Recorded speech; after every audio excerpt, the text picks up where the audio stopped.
Wala akong hindi gagawin at hindi sisikmurain para sa pamilya ko.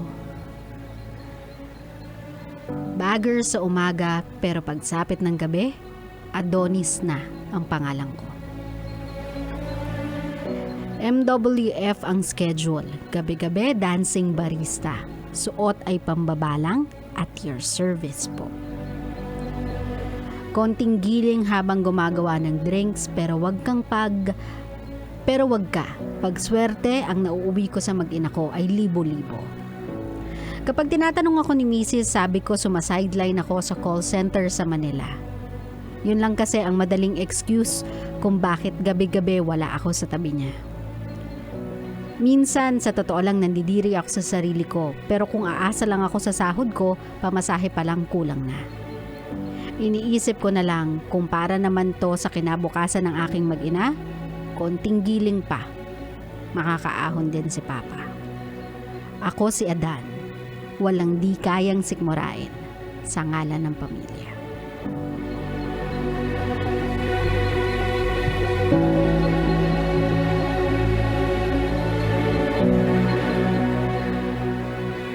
May mga tao talagang nagdo-double job like Adan. I mean, it may not be exactly like what Adan is doing. Pero hindi kasi ito ginagawa ni Adan to supply his luxury in life, to buy the things that he wants rather than the things na kailangan niya. Hindi ito ginagawa ni Adan just to have money para makapag-travel, masuplayan yung luho ba. Ginagawa niya to para sa pamilya niya. Do I think it's wrong na hindi alam to ng asawa niya?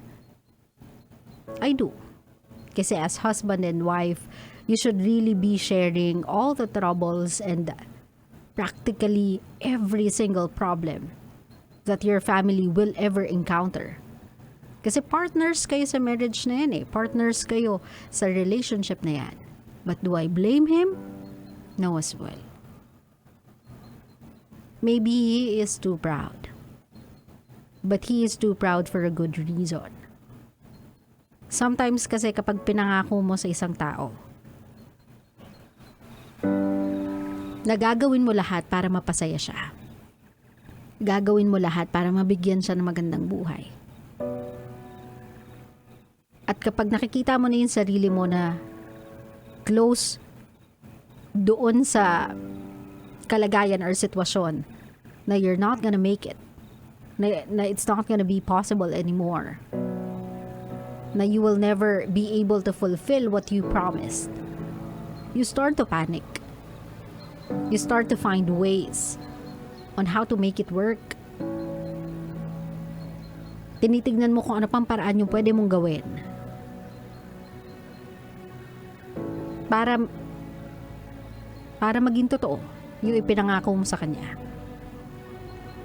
So minsan nga, or kadalasan, yung ibang kapos talaga, sa patalim na kumakapit. Just to fulfill a promise. Just to suffice. Just to provide. Kailangan bang maging ashamed ni Adan for what he is doing para sa pamilya niya? No, you don't. And for what it's worth, I applaud you for sacrificing that much para magbigay ng magandang bukas para sa pamilya mo. Pero I just hope, Adan, if it doesn't make you happy,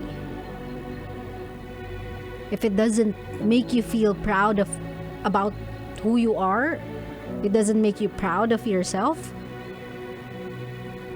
I hope you'll be blessed enough to stop doing what you hate para sa kanila. Kasi if I am your wife, if I am your partner in life, I wouldn't want you to do anything you are not happy with para lang sa akin, para lang sa amin ng anak mo.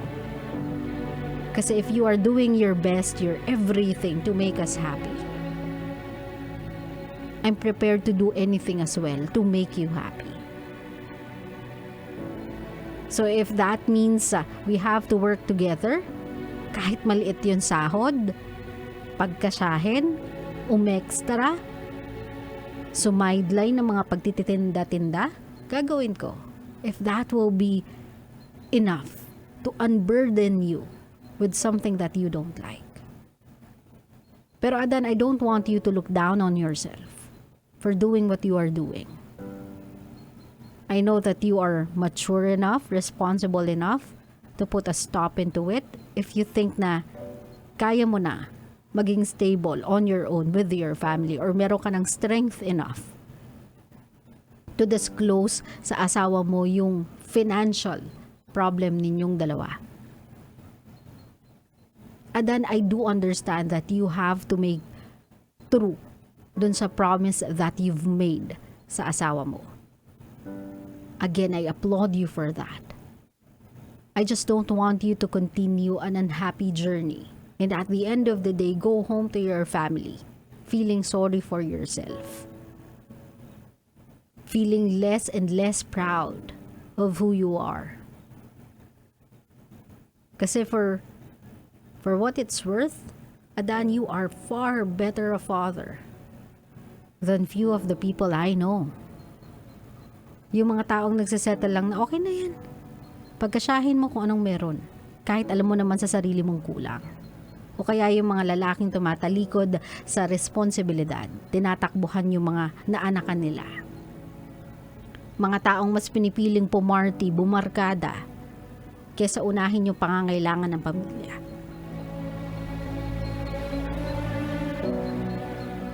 Mga taong nagbibigay lang ng pag-tuition, nagpo-provide lang, pero not being a father to their child.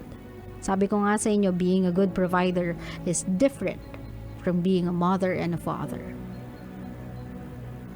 So sa lahat po na may mga pinagdadaanan dahil sa pamilya nila, mga tinitiis, mga sinasacrifice, pinapagod yung sarili nila, exhausting every possible means to provide for their family. I understand your grind and I respect your grind. But I just hope you'll be given an opportunity to do something that you'll be proud of at the end of the day. I don't want you kasi looking at yourself in the mirror and telling yourself na mukha kang pagod,